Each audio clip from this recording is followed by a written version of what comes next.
Hey everyone, Joe Borey from Syncoplay Retro Gaming. When people often look at my collection, one of the first questions they always ask is, "Hey Joe, what are your favorite video games?" Oof, that is a tough question. Pretty easy to pinpoint my top game, maybe even my top two. And then after you get to that, oh, there's just so much greatness out there, so many fantastic games. So I thought instead of doing like a, hey, here's my top five, here's my top 10, I would instead do a, hey, here's some games I love.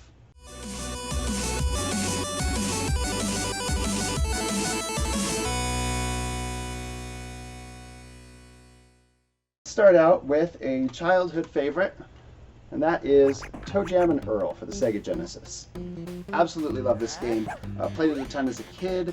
Multiplayer co-op, randomly generated worlds, and you never really know what you're going to get because every item in the game is locked inside a present. Until you open the present, you don't know if it's going to be rocket skates or wings that help you out, root beer that makes you belt and scare away Santa Claus. Yes, this game is insane. Or even the present might just make you explode on open. Really fun, kind of a roguelike without the dungeon crawling. What's particularly great is that Toe Jam and Earl has got a modern follow-up, Toe Jam and Earl Back in the Groove. This was kickstarted a few years ago. Definitely a fantastic follow-up, really better than any of the earlier kind of retro sequels that they did to the original Toe Jam and Earl. I also recommend that if you are on Twitter, follow Toe Jam and Earl on Twitter. Those guys are a riot. Number two, I think for this video, is going to be Higemaru Makaijima, which is basically Pirate Zelda. So this is on the Nintendo Famicom, which is the NES in Japan. This is actually the first Famicom game that I ever added to my collection. But it's not just kind of that nostalgia that makes me love this thing. As I said, it's Pirate Zelda. How do you go wrong with Pirate Zelda? It takes a little bit in order to understand how to start because there are a bunch of different islands. You can enter all of them, and most of them will just give you a Japanese sentence that a lot of people can't read telling you go somewhere else. But if you use a fact to know which island to start out on, from there on out, it's pretty straightforward. There's only a few things that you'll need to use online to help you with. And it's Pirate Zelda. Can't go wrong with Pirate Zelda. Third on my list is a game that I would say literally changed me, and that is Jet Set Radio Future. Now, it's hard for me to go back and forth and say, do I prefer Jet Set Radio or do I prefer Jet Set Radio Future? Jet Set Radio changed me out of the 90s grunge era, you know, into hard music and wearing flannels and jinkos and like being a little bit of a 90s boy, into electronic music, Japanese culture. Absolutely changed the way that kind of I consume popular culture. But Jet Set Radio Future then took that and just cranked it up. I freaking love this game. Fast, huge world to play in, lots of stuff to do. There are parts of it that feel a little bit unfinished, and yet that doesn't stop it from being one of my favorite games of all time. And of course, I can't go on without mentioning the absolute best part of these games, the music. So here is the music sampler CD for Jet Set Radio Future, and then also for the original because I had to have them. What's amazing about the Jet Set Radio music is it's this great fusion, especially in Future, this great fusion of Japanese electronic culture and some American hip-hop culture. In Jet Set Radio Future, they actually brought on, I think it was Mike D from the Beastie Boys, who ran Grand Royal Records. And he helped, along with Hideki Naganuma and a number of other musicians from Japan, in order to create a soundtrack that sort of crossed the boundaries between Japanese electronic and American hip-hop. Incredible, incredible soundtrack. Number 4 on my list here is Legend of the Mystical Ninja, or Ganbare Goemon. So the Goemon series, when I was growing up, I played Legend of the Mystical Ninja. I rented it once, and I knew I freaking loved this game. And so I had to have my own copy, bought it, played the thing to death, half the time I would just play to get to level 3 and then mess around in the amusement park for hours. In the amusement park, you can go around, you can play Gradius, and you can play the lottery, and you can bet on horse races, and it's just like a stupid amount of different things you can do just in that one level.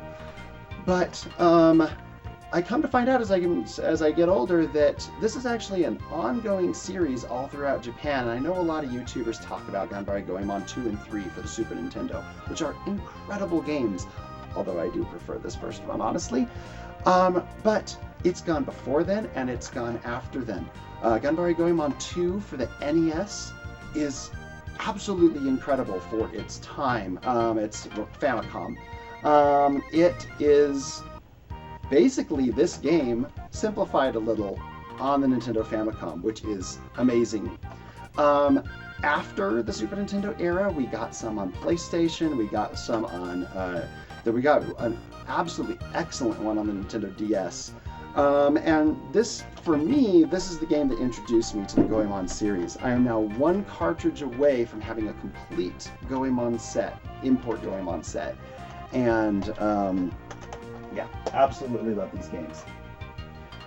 And finally, you may not recognize this cover.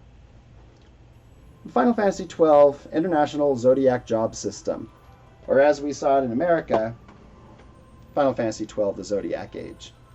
Now this is my favorite game of all time, which surprises a lot of people, because for a lot of people, this isn't even their favorite Final Fantasy of all time, right? How can this compete with 6, with its amazing characters and crazy deep gameplay? How can this compete with 7, which changed the landscape of video games? And to me, this just resonated with me more. And by that I mean the new combat system that this uses with its sort of kind of strategic commander style, where I set up the AI of my characters and then have them go out and fight, and I can butt in when I want to change things, just worked for me. I just loved it. The huge kind of open world that Final Fantasy has gone back and forth, and it's had some games that feel more open and some games that feel really, really linear. But this one was this really great mix of, it's a big open world that sometimes narrows you into linear paths before opening back up even wider than before. And finally, the characters and story in this, I think, are vastly underrated. Yeah, Vaughn, not a great lead. He had an interesting arc for the first third of the story, and then he's gone. Every other character in this game, sorry, Vaughn and Penelo did not have great arcs after the first third. Every other character in this game, I'm not just talking party characters, but the leads outside of the party as well, are fascinating. Fran and Balthier, some of the best characters that Square has ever written.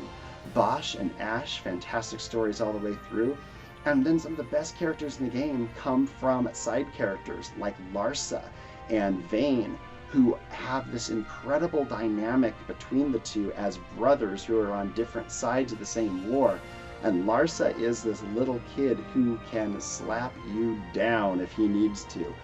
Absolutely love Final Fantasy XII to the point where, yes, I have the collector's edition with all of the statuettes because I had to. This thing is awesome. So that's 5 games that I wanted to share with you today that I would say are games I loved, games that changed me in some way. I'll be doing more videos like this in the future, and I hope to see you there. Thank you.